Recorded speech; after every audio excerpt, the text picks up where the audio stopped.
Still early. I'm not used to being up and trying to be alive this early in the morning. I'm actually not an early morning riser.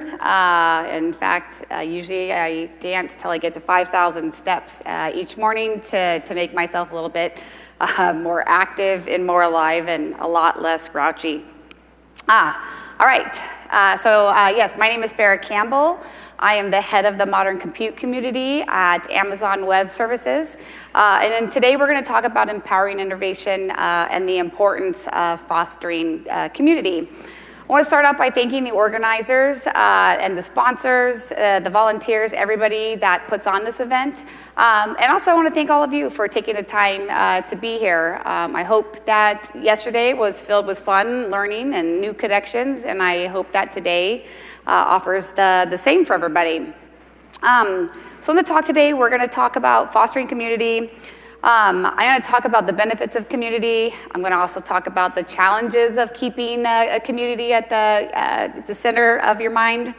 I'll have some actionable strategies and tips, and I'll share a little bit about why I believe that community and building relationships is the backbone of any successful career. I actually feel like I have one of the best jobs in the world, and I'm truly grateful for the communities that I get to work with and support on a day-to-day basis. As the head of the modern compute community, I get to work with a number of people globally, from all different types of backgrounds, cultural experiences, and different communities. And a lot of people ask me, what do I do as the head of the modern compute community? And I would say there's like really two main functions of the role, although they're not the only two. But I work to gather information that help to help our go-to-market activities and marketing, as well as to inform our product and service teams on new features and services.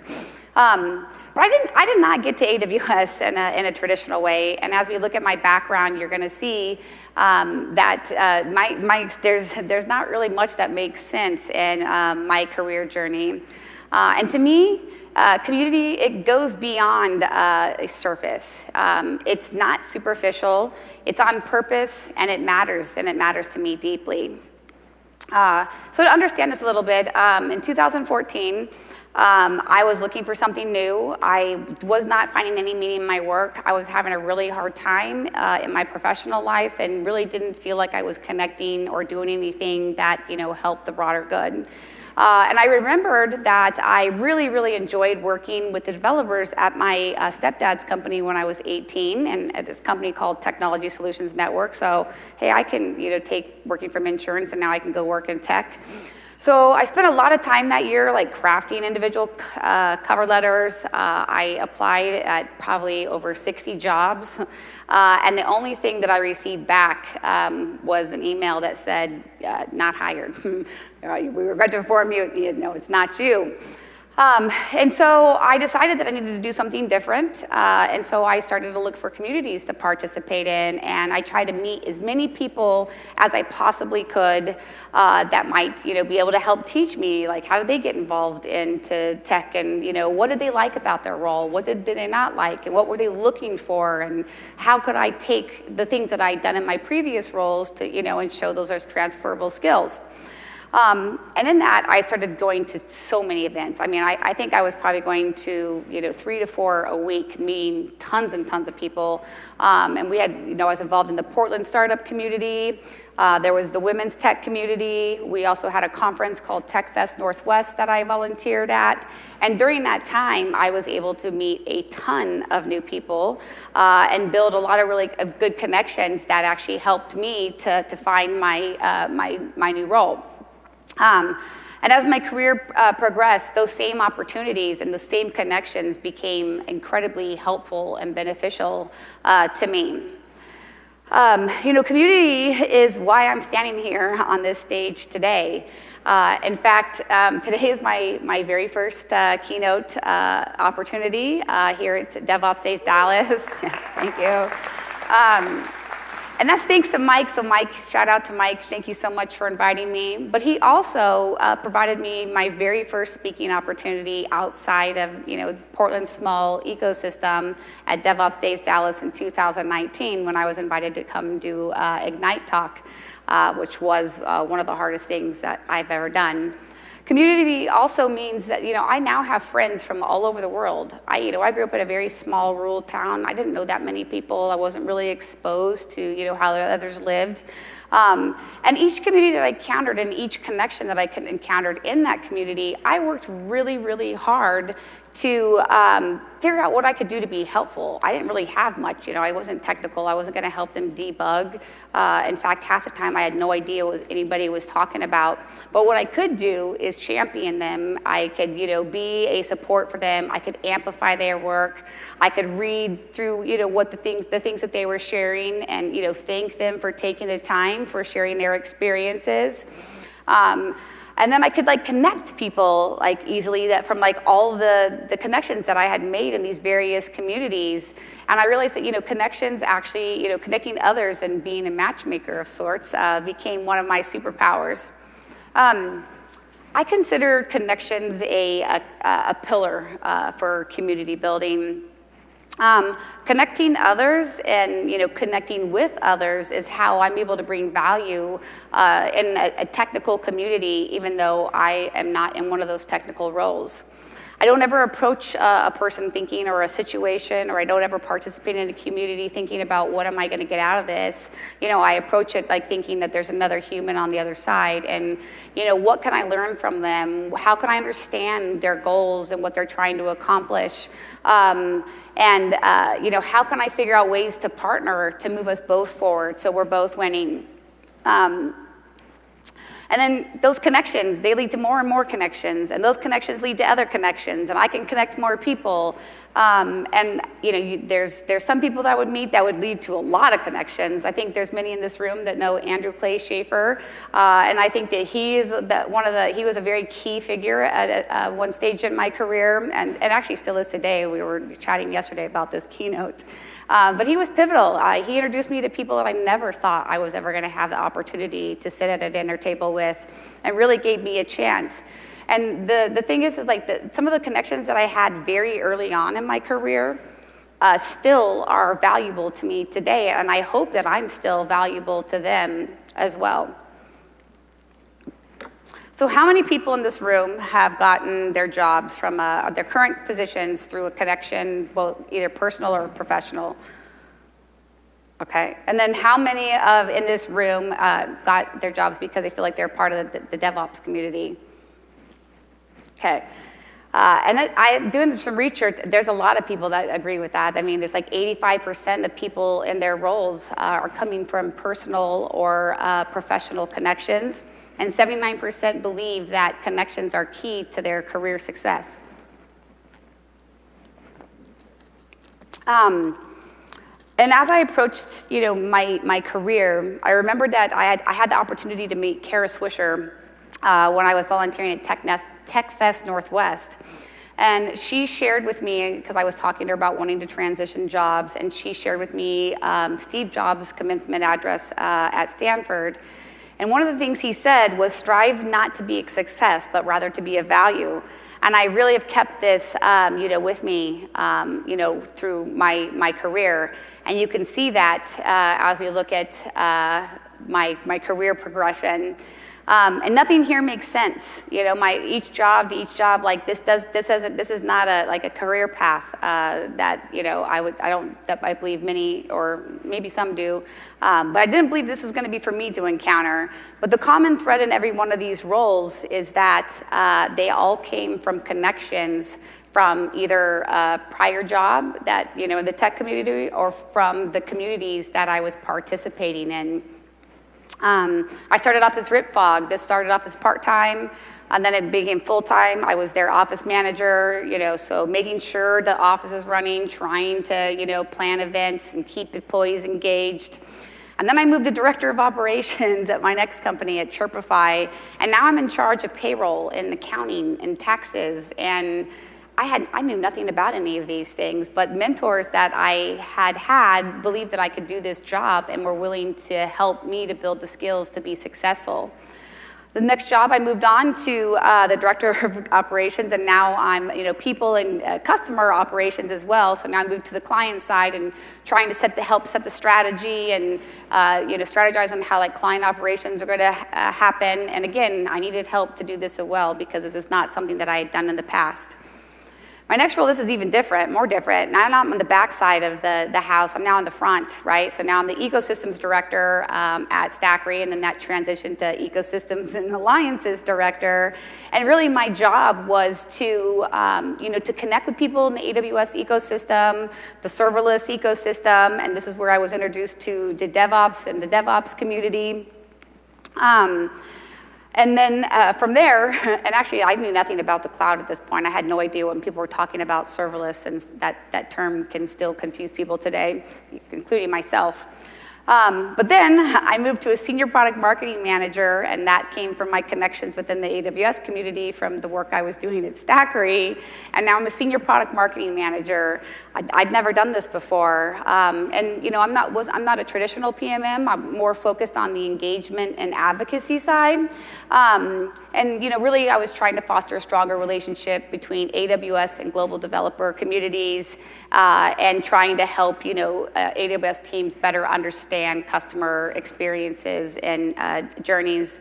And then now I'm the head of the modern compute community, and my role has evolved here. And again, I believe wholeheartedly it's all the work that I do on a day-to-day basis at AWS. And I know that I didn't want to put an end here, because I'm not done yet. And I know whatever I do next is going to be awesome, and it's surely going to come from a connection that I've had. So what does community mean? Today in this room, we're part of a number of communities. We're part of the Dallas Tech community, obviously the DevOps community, and I'm sure that there are many, many others that are here today. But what does that community actually mean? And I'm not going to say the Webster's Dictionary, the meaning, because I think it requires more care than that. Because first and foremost, it's about people. Community isn't an organization. It isn't a place. It's a feeling, and a set of relationships among people.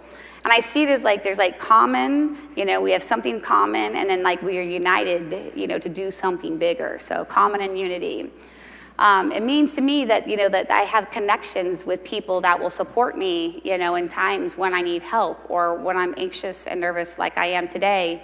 In fact, when Mike asked me if I wanted to have this opportunity, I actually told him I wasn't sure if I had something else on my calendar or not, and I needed to talk to my boss. And I'm sorry, Mike, but I made that up because I didn't believe myself.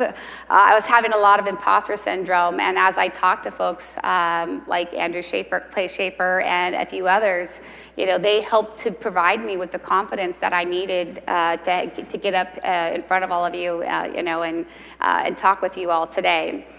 It means that I'll get feedback. Having, community means I'll get feedback, and people will challenge me, and that every person that I meet has the ability to expose something in me to help me to do something more, and hopefully I can do the same thing for them.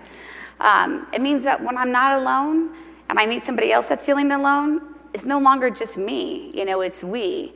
So, community really unites us, and it helps to keep us connected. It helps to keep us emotionally engaged and gives us purpose, to do something bigger. And we are wired to connect. I was reading this paper written by a teacher and a researcher. Her name's Margaret Wheatley, and she talks about the instinct of community is everywhere in life. Everywhere in nature, communities are forming, and individuals come together in ways that support the individual, but also the entire system. And when they come together, there's new capabilities that begin to progress, and then they evolve, and they survive, and then new systems develop. And as those new systems develop, members develop new skills and new talents, and then they work together, and then they get better, both for themselves, but also for the system overall. And this happens from anywhere from microbes to very complex species. I think that's very, very interesting. It's not just us. So we're talking about like some key components of a community-centered mindset, and I really think that keeping a community-centered mindset, it shifts the focus from me to we. And we heard a lot about this yesterday in a couple of the talks, but key components would be like empathy. We're empathetic to others, and we welcome diverse perspectives, and we understand if somebody's having a bad day, that maybe they're not reacting in a way that we expected. We're collaborating and working together, and we're actively listening and participating in conversations. We're not just joining a Slack group. That doesn't help you to be actively involved in a community. You're active, you're responding, you're sharing resources. And then we have a shared responsibility, to do something bigger, right? So, if we're out to get a goal, and I say I'm gonna accomplish a task, we're gonna work together to accomplish that, and I'm gonna put my hand up if I need help when I'm not able to perform, and maybe something came up. It's inclusive, right? We're looking for a lot of different people. There's a lot of different people from all different kinds of backgrounds that come together to do something bigger. And we're transparent, about what it is that we actually need, what we're actually trying to accomplish, what it takes to get there, and, the challenges and the roadblocks that we might face. And also we have to be, there's a lot of trust and reliability. I need to trust that when you say you're gonna get something done, that you're gonna do it. I'm gonna trust that if I have something come up, that I can rely on somebody in the community to step up and help me when I'm not able to perform. And that I'm gonna trust that it's okay to do those things, and I won't be looked as down on or as maybe not an active member of that group. I realize now I don't know, hopefully you can see all these words, but so I asked Twitter, or X, I'm calling it Twitter, I'm not ready to call it X, I don't like that name, but I asked Twitter, give me one word for the benefits of community, and the top thing that came up was collaboration. Other things that came up were, confirmation, encouragement, unity, resources, help, friends, fun, guidance, networking, support, and there's all kinds of things. And this one, from one of the heroes that I work with at AWS, his name's Chris Williams, he responded with employment. And so I asked him to elaborate, because I wanted to understand what did he mean by employment as a benefit. But he said, he's gotten way more job offers since he's been active in a community, and he's also able to help a lot more people after his participation in the community, and that really aligns, with what I was talking about today. And so I was happy to see this response, even though I did not understand what employment meant as a benefit.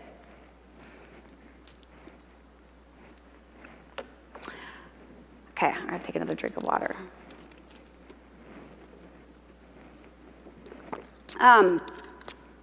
Part of my role, I get to see all kinds of fun things that people are doing, and the community coming together from all parts of the globe, and I think it's really cool when we do something to innovate, for the greater good of everybody. And so we had a couple of our community members that, worked together to provide a speaker directory. So at AWS, we have meetups all over the world. There's community days, and people are looking for speakers, in their region that can talk about specific products. And so a few of the community members got together and they built an MVP, got that released, and now they're eliciting feedback from others in the community to build something that's more scalable and that will benefit others. And I really think this is a really cool way that you see people coming, together that live in Europe, that live in the States, and that are working together, to help. They're working together in the community to benefit other people in the community. And I just think that's really, really cool to see these types of things. And that happens all the time, right? You're seeing people from all over the world contribute on, open source projects. Same thing here. You have people from all the world that come together and feel as part of one, that are part of the DevOps community. It definitely collaboration and community are I think it's not something that the DevOps community doesn't understand. Okay, so the hard reality. There are obstacles in prioritizing community. It's not that easy. We have different values and beliefs, and this could be People that grew up in different areas have different perspectives. How we were raised could be different. So coming together and, working together and trying to understand, where folks are coming from, that can be tough, and it takes intentional work. We're part of diverse and fragmented communities. A lot of us are members of multiple communities, and how many people have more than 3 workspaces on their Slack, or 3 Slack workspaces on their phones or on their computers? Yeah. And how many of those, how many of those are communities, right? And how many have more than 2 on your phones? And I think there's a lot of us. So it's really hard, we get spread pretty thin, so sometimes it's really hard to focus, on just one. Lack of time. We are busy, and life happens, and work can be demanding, and then we have family, and we have friends, and then we want to take care of ourselves and work out, and then maybe we want to sleep sometimes. And so lack of time really can affect, and it can be an obstacle to get through when you're trying to prioritize, doing things that are community related. Fear of vulnerability, and this is hard, it's not easy to participate, and to be an active member, it requires being vulnerable and authentic, and that can be scary for some. Maybe you've had a prior experience where that didn't go well, and so it's not as easy for you to put your hand up or to speak within a room, and maybe it's just not your style, right? That's not that easy for everybody. And then we have a competitive mindset. Sometimes, we, in today's world, I think, it's more about us, right? And what did you get done? And so sometimes that overshadows the broader good for the community. And a lot of times it's actually rewarded. We misinterpret things through our own lens. And oftentimes, there can be multiple ways. And actually, I think all the time there can be multiple ways to feel or interpret a situation or a conversation. Maybe my biases are blocking me from understanding what somebody said. Maybe I'm just having a bad day and I'm grouchy, and so I'm already defensive, and so that's the hard line I'm taking. Maybe you remind me of somebody else, and I had an encounter with that person, so I'm jumping to assumptions about what the conversation or what the message is that you're trying to convey. Maybe you're using words or a kind of logic that I don't understand, and I think this happens all the time. We're working with people that speak different languages. We're using all these acronyms. We use names of people for things like Jason. I thought that was Jason. I thought they were saying Jason when I first started, my first company. And Cassandra, I thought that was another person. So understanding people's logic can be really tough. And I think relationships are kind of like tennis matches, right? And they're consistently messages going back and forth to each other and back and forth. But by showing a willingness to be thoughtful and to understand where others are coming from, and to understand your own preferences and biases, it allows you to better craft the next message that you're going to send back to others that ends up helping you to connect on a deeper level. And then the challenge of giving without expecting immediate returns. This is tough. By instinct, we want immediate gratification. So waiting for some undefined benefit in the future, that can feel counterintuitive.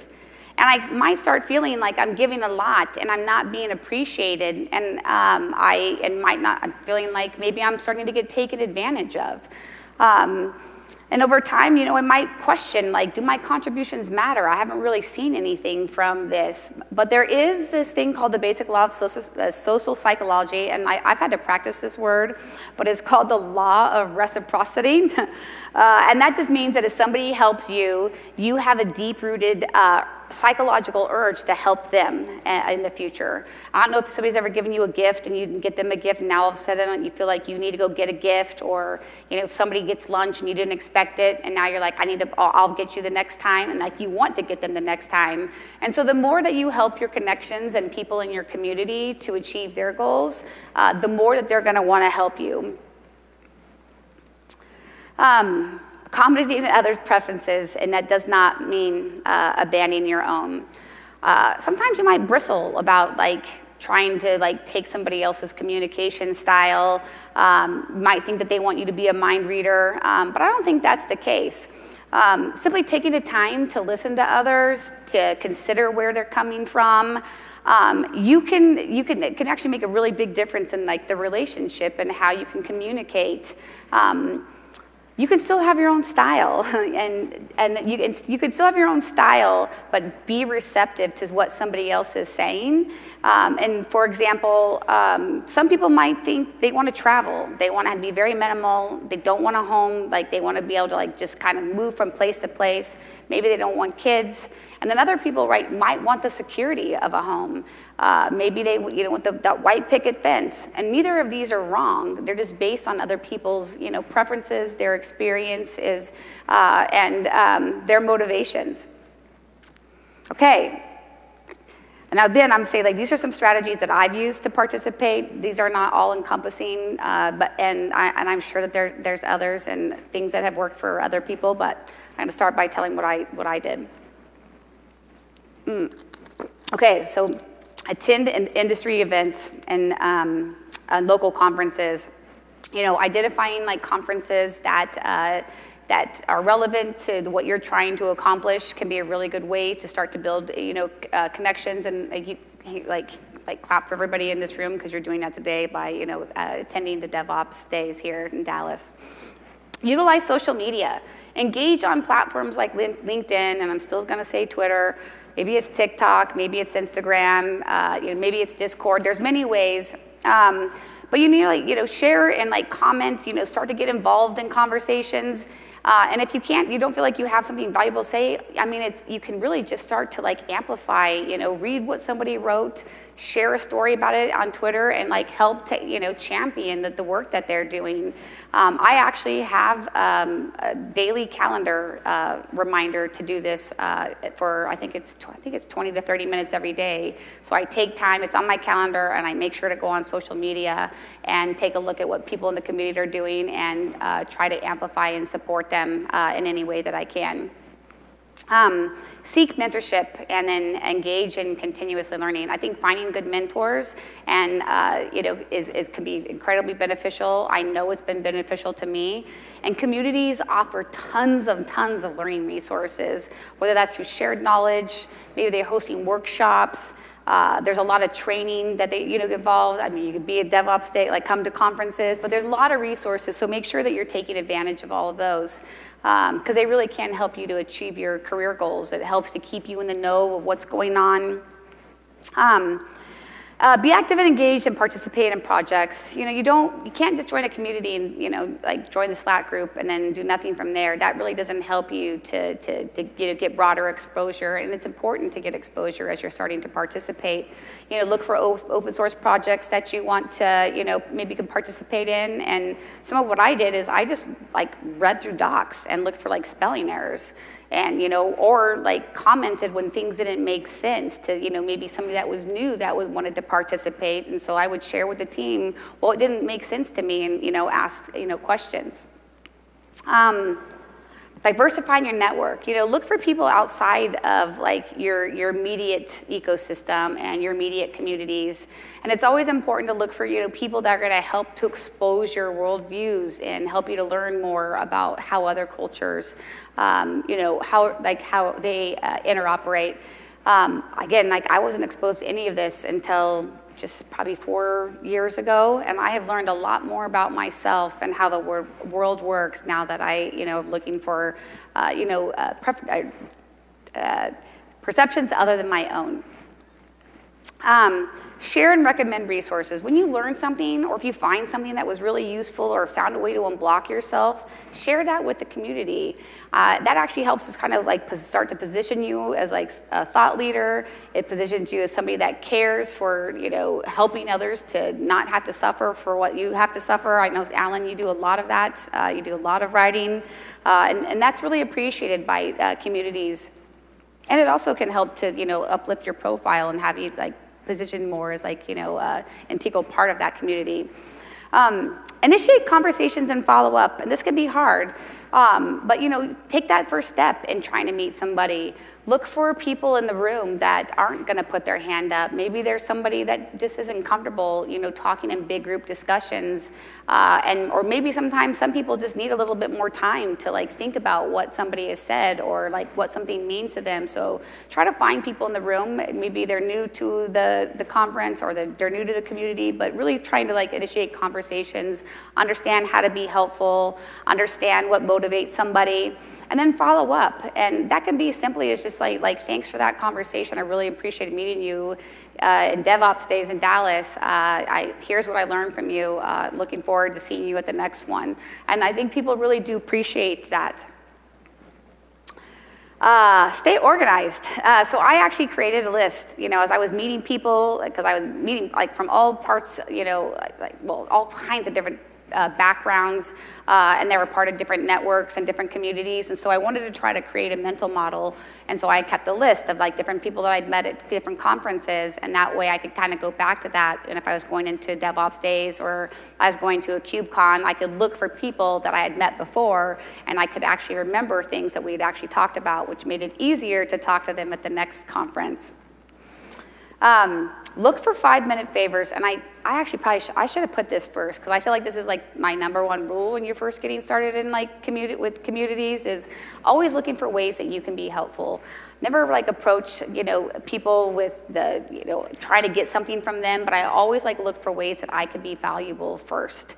And again, that could be as simple as sharing resources or saying, hey, you told me about this project that you needed help on. I know this other person that's looking to get involved in projects, and making a connection between the two. It could also be just by making things easier for them. So let's say somebody doesn't remember names, and so when you walk up to them and you see them at the next event, you're trying to make it easier. Hi, Eric, I met you at KubeCon last year at Valencia. Good to see you again. My name is Farrah. It makes things really easy on the other person, and now they're not sitting there worried about what is your name. They haven't heard anything you said because they feel guilty because they didn't remember your name, and that the whole time that they're trying to place, how do they know you? Where was it at? And what is your name? Offer to share your experience with others. You want to coordinate workshops, plan webinars. This was really important in my career. I had no idea what I was doing. But when I worked at Stackery, I ran the first serverless days, and I got to meet all kinds of people, like charity majors. Kelsey Hightower I met there, and we're still friends today, and that was just by organizing a workshop. All right, so tips. I'm saying I'm accepting tips at this point. I've done a lot of talking. And so I want to get better, and I think feedback helps us to grow. So if there's anything that I've done up here, if I am not moving around enough, maybe I'm talking too fast, please let me write that down and let me know. Yeah, it's important to get tips, but on to some other ones. Okay, so what are some tips on nurturing professional relationships, or nurturing relationships beyond mere professional interactions? And we heard this yesterday, but active listening and be present. You don't want to be the person when you're talking to somebody that's on their phone and constantly looking at your message. You don't want somebody to feel like you have something better that you're looking for, and that they're not that important. So listen to what people are saying. Participate. Be present in that. I think it was Maya Angelou. She said, people they're not going to remember your name. They won't remember what you did, but they will remember how you made them feel. Respect differences and welcome diversity. You have to understand when you're talking to people, they might not always have the same priorities as you, and they might not have the same goals, motivations. People that come from different backgrounds, they don't have the same goals, and they don't operate just as we do. So I think it's really, really important, as you're starting to work with people and trying to develop a relationship, that you really respect where they're coming from. I try to say I listen to understand and not to defend. Remembering names and personal details. People, if you can't remember names, and I know I said, walk up and introduce yourself, but I try to remember who do they remind me of. I always write down a few key details that people have taught or told me something. So maybe they told me what their pet's name was. Maybe they said they were going on a vacation. Maybe they talked about their wife or their kids. But remembering that, so when you see them the next time, you can you can call out and ask them specific details. And I think people remember that or appreciate that. But also, If it's loud in the room and you can't hear what somebody says their name is and you're not sure you heard it right, that time is a good opportunity to clarify. It can be awkward when you get somebody's name wrong. And I remember introducing one of my coworkers to a guy named Hakan, and we were at this loud party, and he's like, "Hi, hot dog." And like to this day, I call Hakan hot dog now. Colby hates it, but I still do it. And this is 4 to 5 years ago, but now Hakan is hot dog to me. I'm not sure either of them like it, but it's still funny. Listen first and be patient. And I think that can be really hard sometimes. Sometimes somebody will say something, and maybe you have something to say, or it kind of like brings up an idea in your head, so you want to start to talk. But really let people get their thoughts out and share what they want to share before you start talking over them or interrupting. And be genuine and authentic. It's important to be yourself, and you're amazing just as you are. Be honest. For example, I'm not going to come here today and talk. We got to see a really cool where the Cowboys practice, but I'm not going to pretend today that the Cowboys are my favorite team just because I'm in Dallas, and I'm sorry if I offended anybody in here. But when I was watching football when I was younger with my dad, I didn't like any of the colors of any of the teams, so I chose the Raiders as mine because I could match other colors with them. Avoid assumptions and communicate clearly. And I think communicating clearly is really important, again, when we're talking to people from different backgrounds, different places, different languages. Words mean different things in other places, so it's really important to communicate and to clarify what people said. And then really, avoiding assumptions. Don't think that you understood what somebody said or make a call just because you didn't understand, the tone. Don't put too much pressure on the relationship. And I spelled that. That's the error I made last night that I couldn't find this morning. Okay. Anyhow, I will fix that. But you don't want to bug somebody. If you've reached out over email, you've reached out over Twitter, don't continue to, ping people, and, don't be a stalker. Nobody likes that. You don't want to get, pinged on every platform, every hour of the day. It's not cool. So, you want to kind of be patient and let the relationship evolve naturally.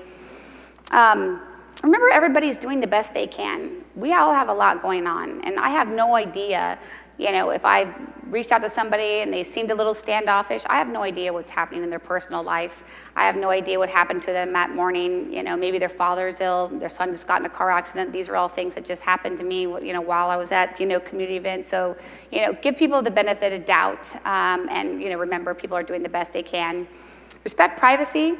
People share things with you. Don't just assume that you can tell others.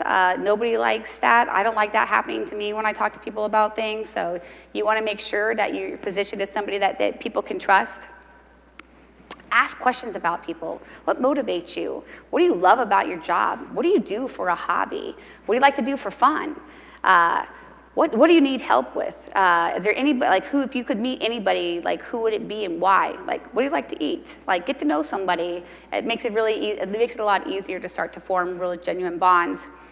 And take a chance. You don't want to be, this is hard, but you don't want to be waiting always on somebody to come introduce themselves to you. Chances are that they might want to meet you too, and they're waiting for you to, walk up and introduce yourself to them. And seek out ways to be there for others. When somebody's told you something about themselves, or you see somebody that you've met that, maybe they posted something and they're having a hard time, or you just want to say hi, you haven't connected in a minute, or they just got a new job, reach out and say hi, say congratulations, ask how you can help, just do check-ins. It means a lot, and it could really turn somebody's day around.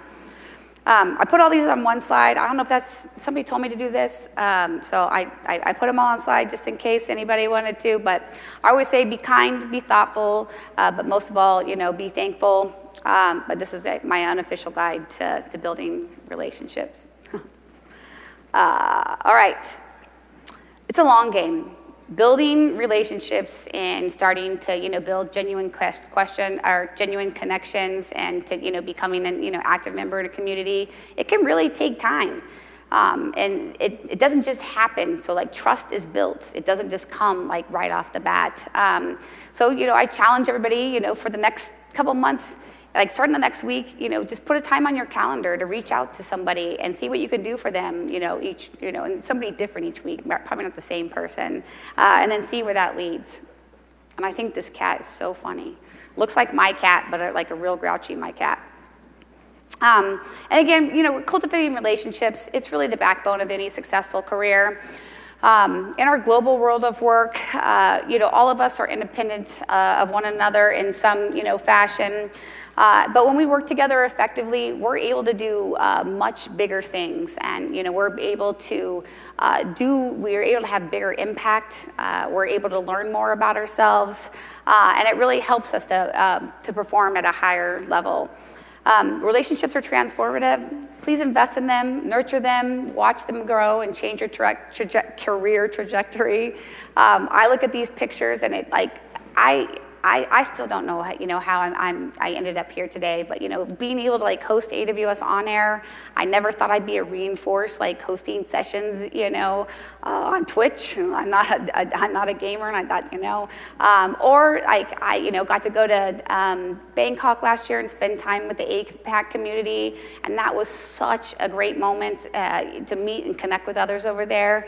So really, investing, it could really change your career, and I think you'll be glad that you made the effort. Okay, so I said this is my first keynote, so I'm going to ask everybody, so smile if you don't, even if you don't want to, because I'm going to take a picture. I'm going to be that person taking a picture, because I really want to remember this moment, because this is actually very key in my career and just my time in life. So I'm going to take a picture, so yeah, smile if you don't want to. Okay? Wait, I got it. Awesome. Thanks, everybody. That's awesome. All right. Thank you. Please reach out if I can be of any help. I made QR codes for my Twitter. I see I'm still calling it Twitter, and LinkedIn. So if you want to reach out, I'm happy to help and to talk through any of these further. All right. I don't know if we have time for questions. I think we're probably, I could take one or two. I don't know if anybody has questions or not. But if you did, I'd be happy to answer. And if not, I can just go get some coffee. Oh, all right. Yes. So you go to a lot of very large events, you meet a lot of people. Are you taking out your phone and writing down details about each person after you meet them, or how do you handle that? So you said going to a bunch of the big conferences, meeting a lot of people, am I taking notes every time I meet somebody? How are you handling just meeting so many people all at once? Yeah, so I do. I might meet a handful of people, and then I'll be honest. When I go to the restroom, I put notes in my phone when I'm in the restroom, and I do. I wrote your name down actually when I worked at Pulumi when we met in KubeCon, and wrote a couple things down, so I would be able to remember the next time I saw you. So I do, and I do that in the bathroom, or I just kind of go off to the side somewhere and take a second to myself to kind of capture those. Yes? Thanks for that. Thanks for being real. Yeah. And I would just say thanks. I think the secret of what you do is, it could have sounded like it's really important to act like you care about people. I think you really care about people, and that makes it easier. That's what I think. Thank you. Thank you. I do. I definitely do. Thank you. Thanks, everyone.